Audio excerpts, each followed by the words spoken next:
Udah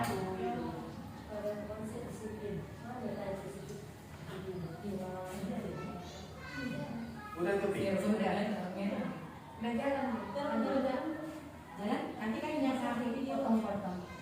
Ini kok. Oke. Assalamualaikum warahmatullahi taala wabarakatuh. Waalaikumsalam warahmatullahi wabarakatuh.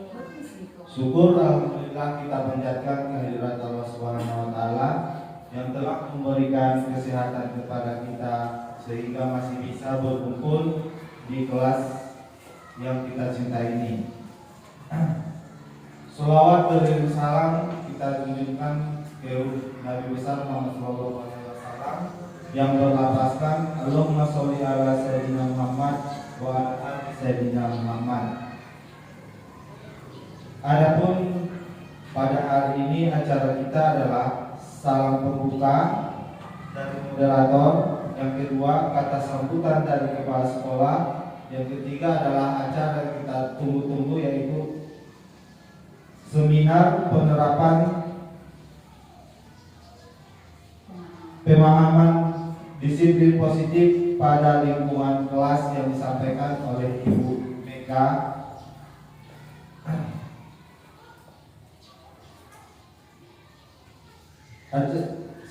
Selanjutnya acara guru penggerak. Nah, acara selanjutnya yaitu acara yang kita tunggu-tunggu yaitu seminar penerapan pemahaman disiplin positif pada lingkungan kelas yang disampaikan oleh Ibu Mega Toratoro. Kepada Ibu Mega kami persilakan dengan segala hormat.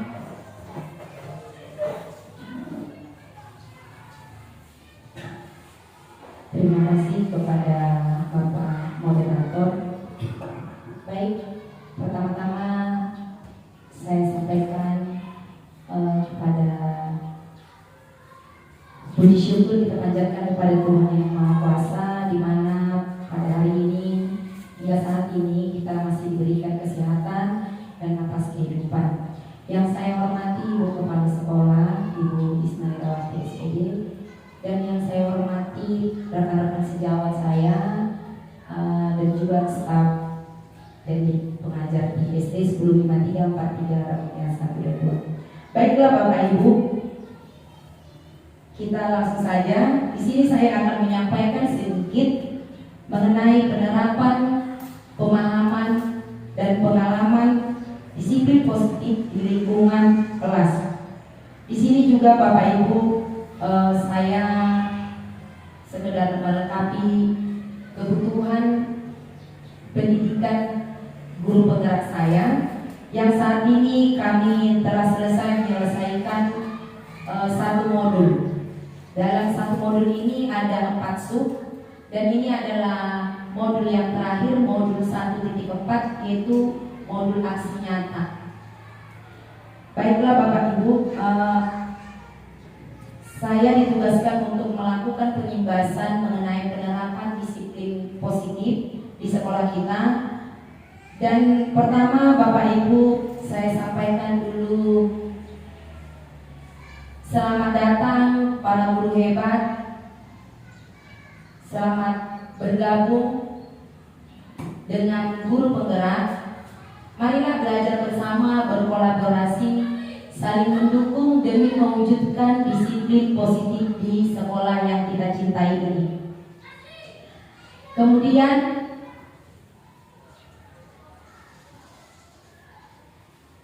dalam penerapan ini, di sini saya akan menyampaikan konsep utama modul budaya positif, yaitu yang pertama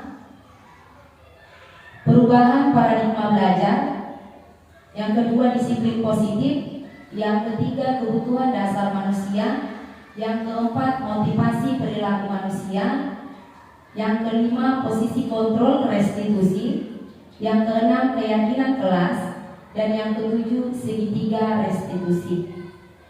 Kemudian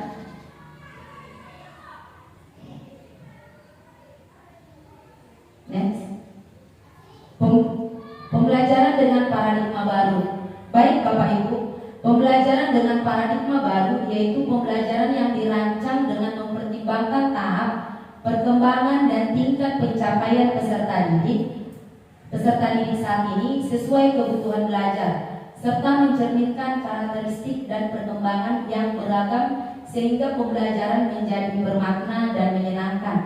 Jadi di sini Bapak Ibu dapat disimpulkan bahwa pembelajaran dengan paradigma baru ini merupakan pembelajaran yang berorientasi pada penguatan kompetensi dan pengembangan karakter yang sesuai dengan nilai Pancasila. Jadi Bapak Ibu, pembelajaran yang berorientasi ini maksudnya pembelajaran yang berkarakter sesuai dengan nilai Pancasila itu sesuai dengan paradigma baru. Seperti sekarang ini kita masuk kepada implementasi kurikulum Merdeka, yaitu profil pelajar Pancasila. Ada Bapak Ibu tahu apa itu profil pelajar Pancasila? Apa saja? Iya, profil pelajar Pancasila itu Bapak Ibu, dia termasuk beriman, bertakwa,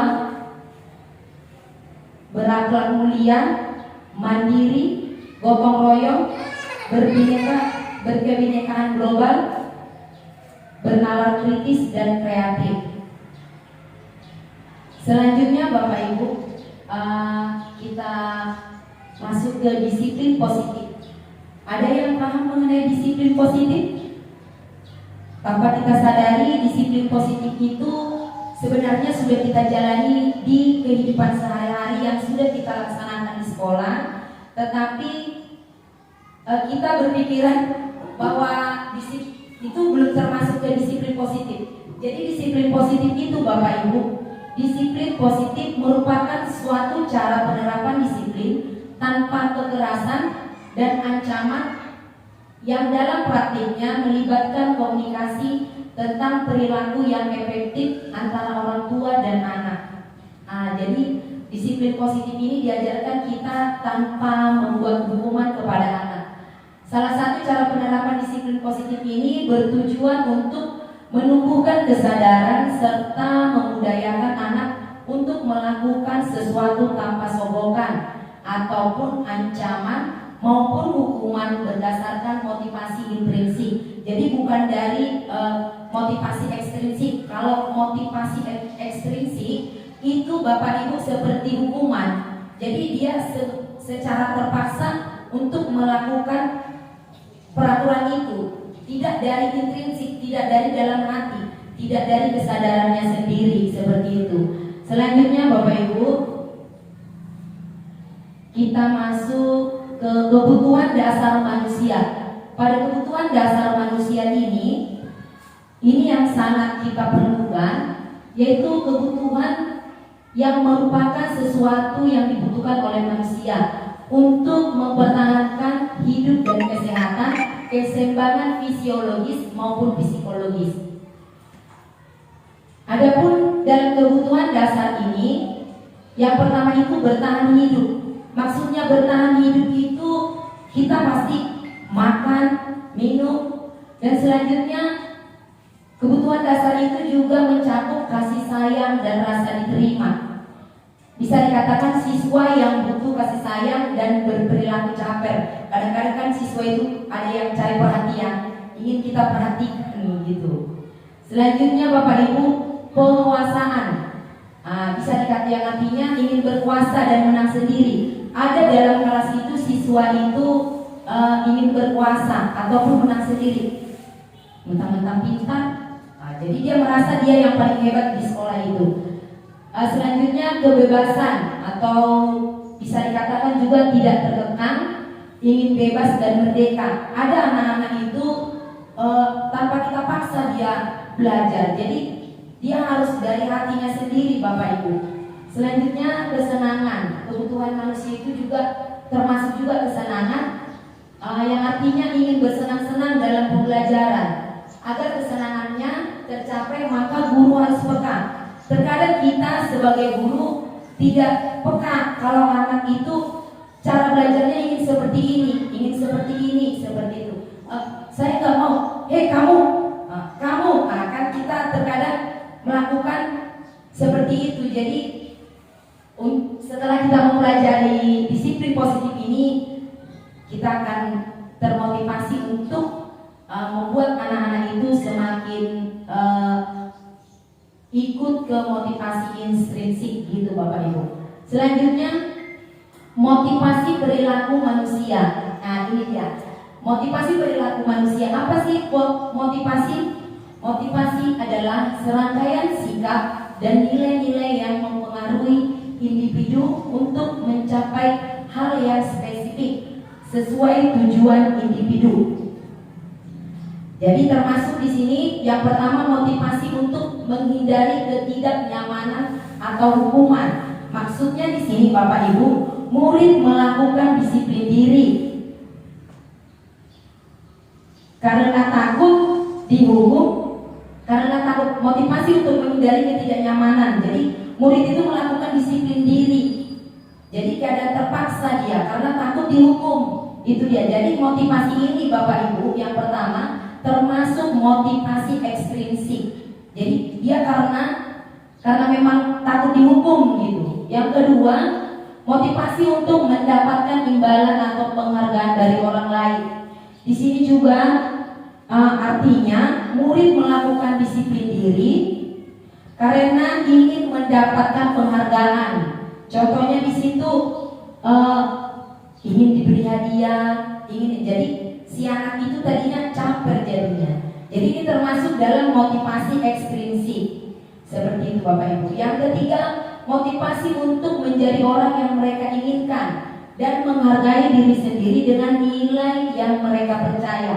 Yang artinya di sini Bapak Ibu, murid melakukan disiplin diri karena sadar akan kesalahannya.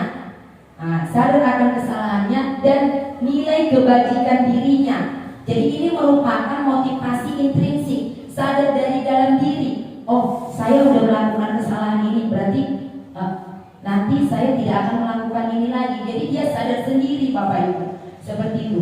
Jadi dari antara motivasi perilaku manusia ini Bapak Ibu, yang kita terapkan selanjutnya kepada anak-anak kita sesuai dengan profil Pancasila itu yang ketiga, motivasi intrinsik. Kemudian Bapak Ibu, konsep disiplin dengan identitas gagal.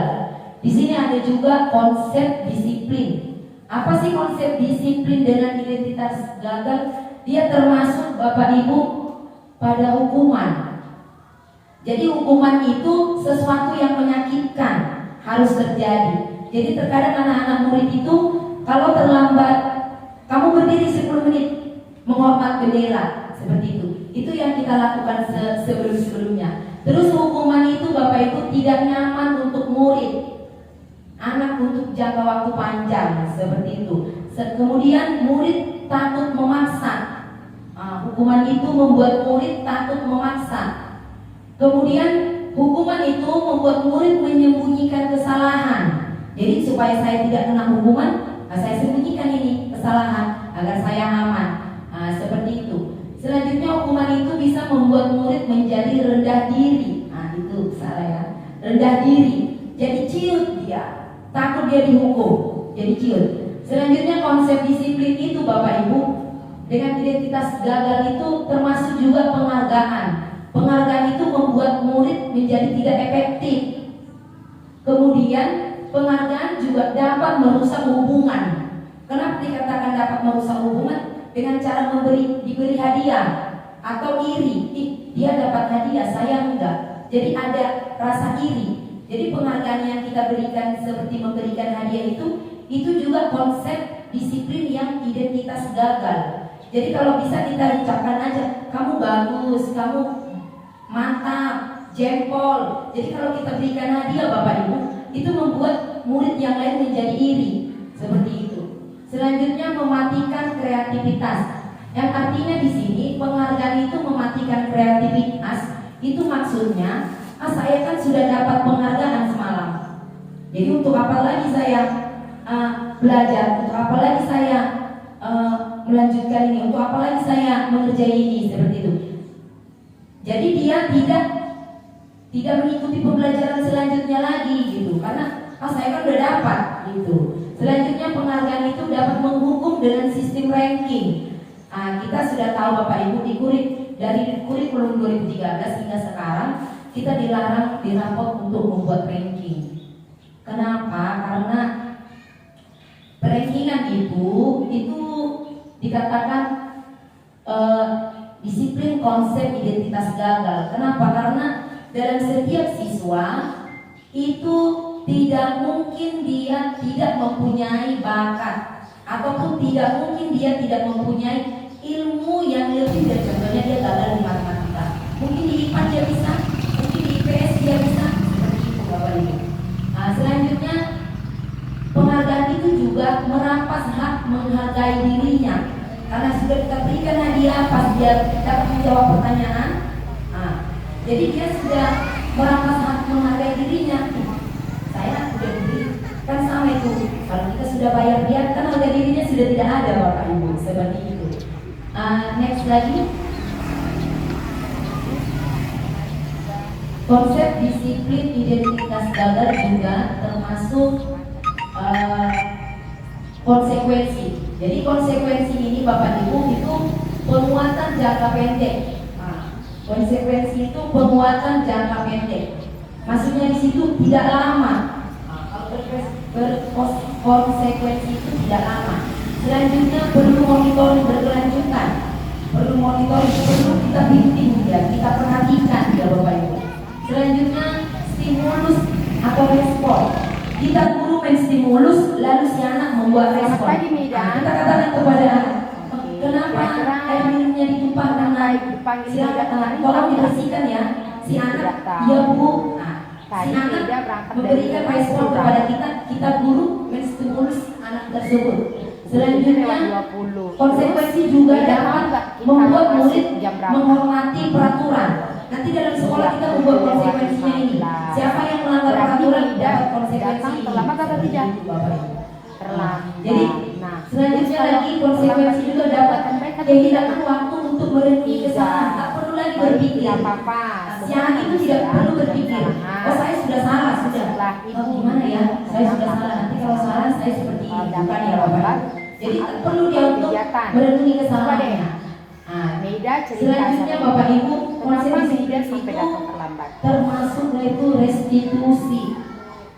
Jadi konsep disiplin dengan identitas gagal, restitusinya membuat murid bertanggung jawab untuk perilakunya. Jadi inilah yang kita pelajari pada disiplin positif ini Bapak Ibu. Di sini nanti dan terlambat kita dapat pelajari restitusi segi 3. Meida masih ingat enggak? Jadi membuat murid lebih bertanggung jawab untuk perilakunya. Saya kan sudah salah, berarti saya harus memperbaikinya, seperti itu Bapak Ibu. Selanjutnya fokus pada pemecahan masalah jangka panjang. Jadi selanjutnya dia akan tahu bahwa kesalahan dia, cara memecahkan masalah atas kesalahan dia. Saya tidak memakai ibu, saya tidak memakai pakaian lengkap, menjalankan kewajiban yang sudah kita saya dapat komisi saya kelas. kan seperti Sekolah itu. kita masuk Selanjutnya jam berapa tadi? murid menghormati dirinya dan orang lain. Kita harus menjalankan itu. Itu yang Selanjutnya jadi teori kontrol atau dirinya yang memegang kontrol. Teori kontrol itu kita yang memegang kontrol. Jadi kita yang tahu, kita yang mengetahui kesadaran kita, seperti itu Bapak Ibu. Yakin. Selanjutnya juga membuat murid bersemangat memperbaiki kesalahannya. Jadi tak perlu kita menyuruh, menghukum, menghormat bendera, seperti itu Bapak Ibu. Next lagi, Ibu mau tanya, Meida agar tidak datang terlambat. Oke, di sini saya buat sedikit contoh konsep disiplin pendekatan restitusi Harus bangun dalam lebih sebuah cara menanamkan disiplin terus tidurnya tidak positif pada murid. Jadi tadi kita bertanya di situ di konsep disiplin identitas gagal itu ada restitusi. Apa sih restitusi? Sekarang Meida sudah Pengertian tahu. restitusi adalah proses menciptakan kondisi bagi murid untuk memperbaiki kesalahan mereka, sehingga mereka bisa kembali pada kelompok mereka dengan karakter yang lebih kuat. Ya, bagus. Mulai hari Jadi ini di sini baik, hari ini restitusi Meida juga akan memiliki berusaha ciri-ciri menjadi, yaitu yang pertama baik lagi ya. bukan untuk menebus kesalahan, namun untuk belajar dari kesalahan. Jadi bukan kita sudah salah, kita tebus kesalahan kita dengan mengikuti peraturan yang siap hukuman, bukan ya melaksanakan Bapak Ibu. Jadi kita menyadari kesalahan kita. Terus selanjutnya Ya, memperbaiki bagus. hubungan. Oke, siap Meda. Selanjutnya Siap, juga baik. tawaran Kasih tos dulu. atau bukan pasangan. Kita menawarkan kepada si anak ini apa konsekuensi yang akan kamu dapat. Nah, seperti itu. Selanjutnya menuntut untuk melihat ke dalam diri. Kita sendiri sadar akan kesalahan seperti itu Bapak Ibu. Terus selanjutnya mencari kebutuhan dasar yang mendasari tindakan. Nah, kemudian fokus pada karakter bukan tindakan. Karakter si anak itu tadi. Kemudian saling menguatkan dan fokus pada solusi. Jadi kita fokus pada solusinya, bukan mencari masalahnya. Oke Bapak Ibu, kemudian pada restitusi ini, pada disiplin positif ini juga ada perbedaannya. Perbedaan antara hukuman, konsekuensi, dan restitusi. Perbedaan pada hukuman, di sini guru menghukum siswa tersebut hormat bendera selama 10 menit. Ini kasusnya sama ini. Kita buat kasus di hukuman, konsekuensi, dan restitusi. Kita buat guru menghukum siswa tersebut hormat bendera selama 10 menit.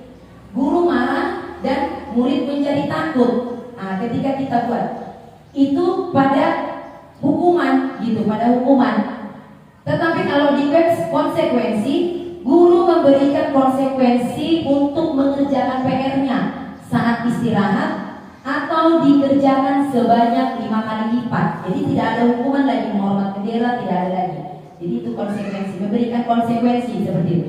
Guru tegas, nah dikatakan di sini guru tegas dan siswa menghormati peraturan. Itu dia Bapak Ibu.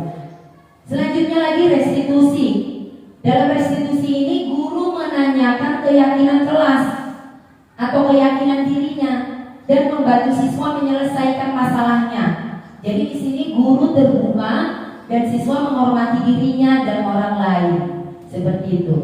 Kemudian lagi ada di sini Bapak Ibu dalam budaya positif, disiplin positif, ada 5 posisi kontrol restitusi. Yang pertama itu penghukum, kedua pembuat rasa bersalah, ketiga teman, keempat pemantau, yang kelima manajer. Jadi Bapak Ibu, dari kelima posisi kontrol ini yang mana sebelum kita mempelajari disiplin positif yang selalu kita pakai? Penghukum kan Bapak Ibu, kita selalu penghukum, hormat bendera, lari 3 kali keliling di lapangan, seperti itu kan? Nah, baik Bapak Ibu, contoh dari penerapan 5 posisi ini, contoh kasusnya siswa tidak memakai atribut lengkap saat upacara bendera. Jadi kalau orangnya tadi penghukum atau gurunya tadi penghukum, pasti dia mengatakan patuhi aturan sekolah, lalu berdiri di depan bendera. Itu kalau posisi guru sebagai penghukum. Selanjutnya posisi guru sebagai pembuat rasa bersalah. Pembuat rasa. Berapa kali ibu guru harus memberitahu kamu? Bu guru kecewa sama kamu. Nah seperti itu kan. Jadi kita jengkel sama anak itu tadi. Selanjutnya tadi yang mana Bu? Udah.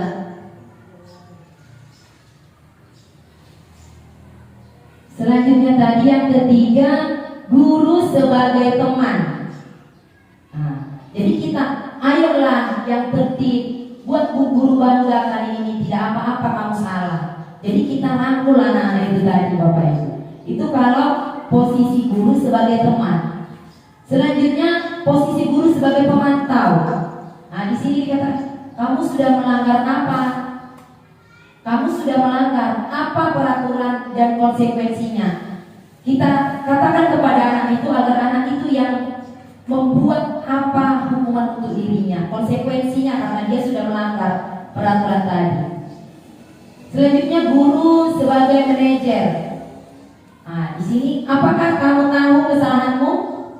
Kira-kira bagaimana kamu akan memperbaiki kesalahan ini? Itu kalau guru sebagai manajer. Jadi dari kelima posisi ini Bapak Ibu, yang manalah kita akan lakukan sesuai dengan restitusi tadi? Pasti yang manajer ya Bapak Ibu, ataupun yang pemantau, atau yang teman, atau yang sama penghukum. Nah, dalam budaya positif ini Bapak Ibu, kita pelan-pelan akan mempelajarinya. Next.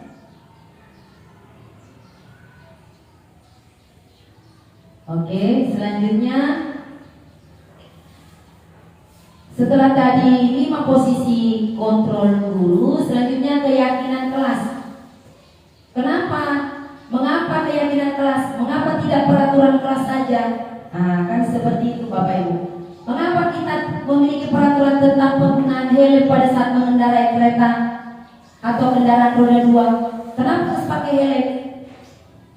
Karena saya ingin selamat, iya kan? Mengapa kita memiliki peraturan tentang penggunaan masker dan mencuci tangan setiap saat? Kenapa Bapak Ibu? Karena kita ingin sehat, iya kan Bapak Ibu? Nah itu dia, sebenarnya itu yang dikatakan keyakinan, bukan hanya keyakinan kelas, itu keyakinan di lalu lintas. Seperti itu Bapak Ibu, kita ingin sehat. Selanjutnya, ini adalah kegiatan membuat keyakinan kelas yang sudah saya terapkan di kelas 6. Di sini kami guru bersama siswa membuat keyakinan kelas. Pada gambar pertama, yang ini dia Bapak Ibu. Ini, yang ini, di sini kami berdiskusi tentang peraturan. Jadi di situ saya berikan kepada anak-anak itu apa yang akan peraturan apa yang akan kita lakukan, yang akan kita buat di kelas ini, dan yang tidak akan kalian langgar, seperti itu. Yang kedua, merumuskan peraturan menjadi keyakinan kelas. Setelah kami berdiskusi tentang peraturan, lalu kami merumuskan peraturan itu, merumuskan peraturan menjadi keyakinan kelas. Selanjutnya, setelah kami rumuskan, menempelkan keyakinan di kelas. Kami tempelkan bersama anak-anak. Itu dia. Kemudian keyakinan kelas di kelas 6 nanti bisa juga Bapak Ibu perhatikan di kelas 6. Itu kami sudah buat juga. Yang pertama itu disiplin waktu, yang kedua belajar dengan antusias, semangat dan percaya diri, yang ketiga saling menjaga kebersihan dan keindahan, yang keempat belajar atau tidak mencontek, yang kelima saling membantu dan bekerja sama, yang keenam menghargai guru atau teman yang sedang berbicara, yang ketujuh selalu menerapkan 5S, senyum, sapa, salam, sopan dan santun. Itulah keyakinan kelas di kelas 6. Next. Bagaimana pembentukan keyakinan kelas itu terjadi? Pembentukan keyakinan kelas itu Bapak Ibu itu lebih abstrak dari peraturan. Jadi peraturan juga bagus, tapi lebih abstrak lagi kalau ada keyakinan kelas. Yang kedua lebih abstrak dari peraturan sedikit saja agar mudah diingat, gitu. Keyakinan kelasnya. Yang ketiga berupa pernyataan universal, itu pernyataan mereka sendiri. Kemudian sesuai dengan kondisi kelas dan sekolah agar mudah diterapkan. Kemudian dibuat dalam bentuk positif. Kemudian semua warga kelas atau warga sekolah ikut terlibat saat membuat keyakinan tersebut. Kita next lagi Bapak Ibu. Sudah semakin dekat ya. Di sini Bapak Ibu ada dikatakan segitiga restitusi. Dalam segitiga restitusi ini ada validasi kebutuhan, ada menstabilkan menanyakan keyakinan, ada menstabilkan identitas. Apa itu menstabilkan identitas? Kita semua akan melakukan hal yang terbaik yang bisa kita lakukan. Contohnya di situ Bapak Ibu, setiap orang pasti pernah melakukan kesalahan. Kamu bukan satu-satunya yang pernah melakukan kesalahan ini. Itu yang biasa kita ucapkan kepada anak. Semua orang sudah pernah melakukan kesalahan. Dan bukan kamu saja, ibu juga sudah pernah melakukan kesalahan. Seperti itu dia menstabilkan. Jadi si anak-anak tidak langsung down, gitu ya Bapak Ibu. Selanjutnya validasi tahapan tindakan yang salah semua. Perilaku memiliki alasan. Di sini maksudnya validasi ini, kamu tentu punya alasan mengapa kamu melanggar peraturan tersebut, mengapa kamu melakukan itu. Contohnya, kamu pasti punya alasan kenapa kamu tidak menggunakan atribut, kenapa kamu tidak memakai topi, Kenapa kamu tidak berpakaian lengkap? Kenapa kamu terlambat? Seperti itu. Itu bisa dikatakan validasi tahapan tindakan Bapak Ibu. Terus selanjutnya lagi menanyakan keyakinan kita semua memiliki motivasi interval. Ini di sini dikatakan menanyakan nilai-nilai apa yang telah kita sepakati. Itulah tadi keyakinan itu Bapak Ibu. Selanjutnya kamu ingin menjadi orang yang seperti apa nantinya. Kalau kamu melanggar itu, kalau kamu tidak mengikuti, kamu mau jadi apa nak? Selanjutnya kamu jadi apa? Kalau kamu mengikuti keyakinan ini, kalau kamu mengikuti ini, kamu akan jadi apa nantinya, seperti itu. Oke. Selanjutnya Bapak Ibu, ini adalah salah satu contoh penerapan segitiga restitusi saat guru menyambut siswa. Menyambut siswa datang ke sekolah dan salah satu siswa kelasnya sendiri melanggar peraturan itu.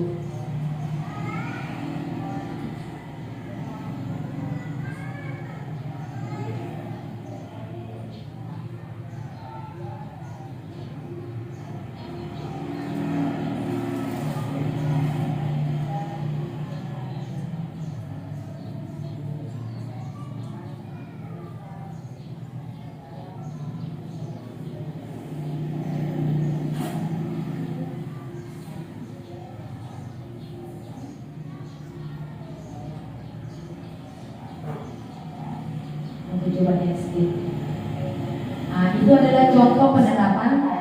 Di sini juga contoh penerapan segitiga restitusi ketika si anak datang terlambat.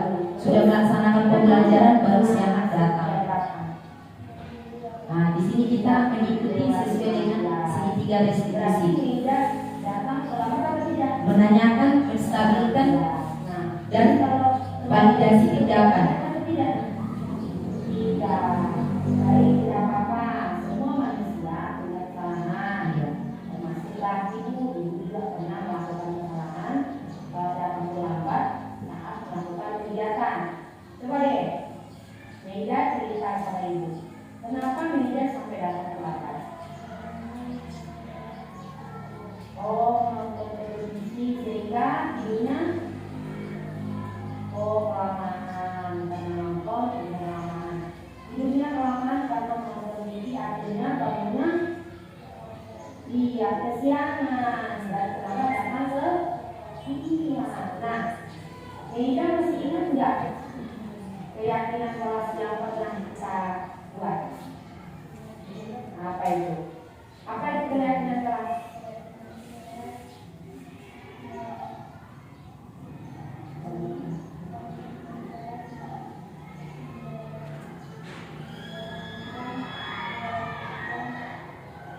Menjalankan kewajiban yang sudah kita komitmen kelas. Sekolah kita masuk jam berapa tadi? 7. Jadi kita langsung jalan itu. Itu yang dikatakan komitmen kelas. Komitmen sama diri Meida. Nah, Meida yakin tidak bahwa komitmen itu penting untuk kita? Yakin? Yakin nggak? Kalau komitmen itu sangatlah berguna untuk diri kita. Yakin? Sekarang itu ibu mau tanya, tidak agar tidak datang terlambat. Apa? Harus bangun lebih. Bangun terus tidurnya tidak kelamaan atau tidak malam. Jadi bangunnya pun lebih baik. Sekarang Meida sudah tahu apa yang harus Meida lakukan. Tahu. Jadi kapanlah Meida akan memulai kegiatan yang Meida katakan tadi? Bagus. Hari ini. Baik, hari ini Meida akan berusaha menjadi pribadi yang lebih baik tadi ya. Menjadi pribadi yang mempunyai komitmen. Komitmen waktu tentunya ya. Pribadi yang siap melaksanakan keyakinan kelas yang sudah kita sepakati. Bagus. Oke, siap Meida? Siap. Terima kasih dulu. Oke, Oke Bapak Ibu, itu adalah salah satu contoh penerapan segitiga restitusi. Baik Bapak Ibu, berujungnya waktu, berujungnya juga tentang penerapan pemahaman disiplin positif di lingkungan sekolah atau di lingkungan kelas. Saya mengambil kesimpulan dalam penerapan program disiplin positif ini, hendaknya guru memiliki standar kepribadian, profesional dan sosial yang baik, di mana guru mampu berefleksi pada posisi kontrolnya saat ini. Bagaimana perjalanan dirinya sebagai pamong atau posisi manajer yang menuntun murid-murid menjadi insan yang mandiri, merdeka dan bertanggung jawab. Seperti itu Bapak Ibu. Coba.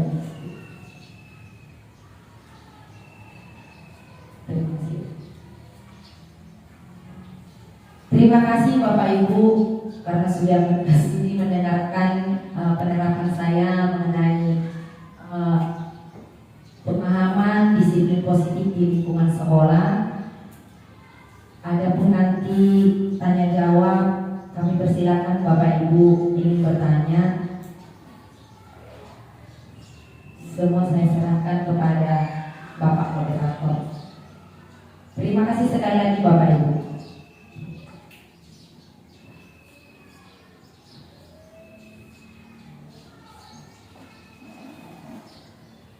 Terima kasih kepada Ibu Mega sebagai narasumber kita yang telah memaparkan pemahaman disiplin positif pada lingkungan kelas. Nah, untuk itu bagi Bapak Ibu yang ingin bertanya, kami buka sesi tanya jawab. Kepada Ibu kami persilakan.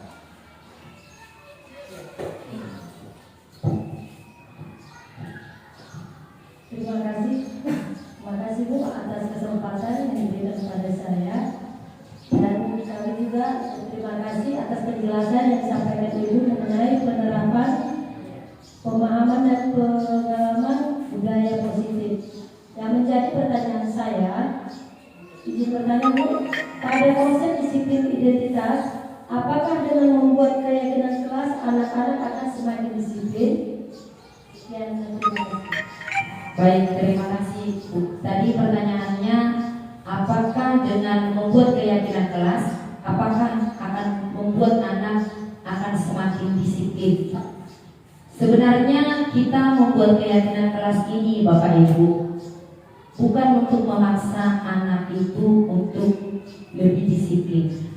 Ini sebenarnya, makanya dikatakan keyakinan ini lebih abstrak daripada peraturan. Berarti kalau peraturan saja sudah mereka turuti, maka keyakinan kelas lagi ketika keyakinan kelas mereka akan lebih mengikuti. Jadi semoga dengan kita buat keyakinan kelas di kelas kita, dengan bimbingan kita, dengan perhatian kita, dengan menggunakan segitiga restitusi tadi, menstabilkan, menanya, dan validasi tindakan, mungkin anak-anak itu semua akan mengikuti peraturan. Sebenarnya anak-anak itu semua pintar Bapak Ibu, mempunyai bakat masing-masing.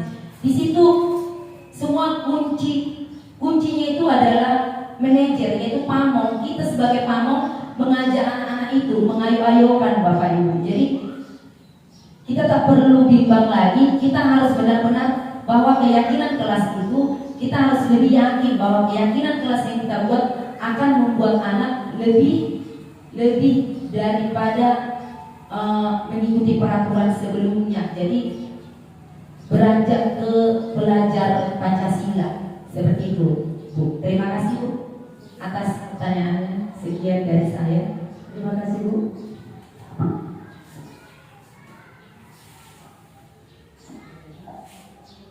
Terima kasih kepada Ibu narasumber yang telah menjawab pertanyaan dari rekan Ibu. Nah, berakhirnya sesi tanya jawab, maka berakhir pula lah acara kita pada hari ini.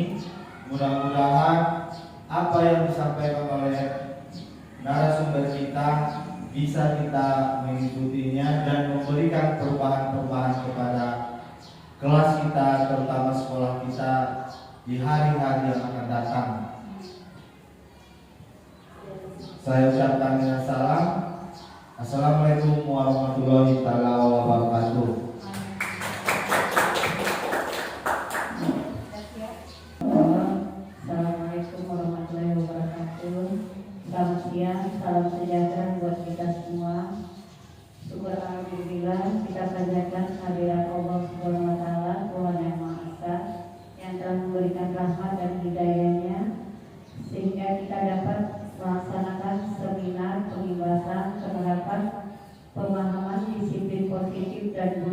positif yang akan dibawakan oleh Ibu Mega Asrina Togatoro SPD. Yang saya hormati Bapak Ibu guru sekalian. Adapun seminar ini dilaksanakan untuk melengkapi tugas aksi nyata modul 14 pendidikan guru penggerak. Kita berharap dengan seminar ini ada implementasinya, ada berkasnya buat kita di sekolah kita. Untuk hari ini yang akan dibicarakan oleh Ibu Mega, saya harap semuanya kita mendengar, memahami, bertanyalah kalau tidak paham. Ini akan kita terapkan juga di kelas-kelas lain selain kelasnya Ibu Mega. Kita berharap tahun ini, tahun depan dan seterusnya semua guru yang ada di sekolah 10, 5343 menjadi guru penggerak, dan sekolah kita minimal juga jadi sekolah penggerak. Itu harapan saya setelah Bu Mega tahun depan penggerak yang lain kayak Pak Anwar atau untuk guru yang lain, biar kita maju bersama memajukan pendidikan khususnya untuk sekolah kita dan umumnya untuk Pantai Labu. Demikian kata sambutan dari saya. Semoga seminar ini berjalan dengan baik dan dapat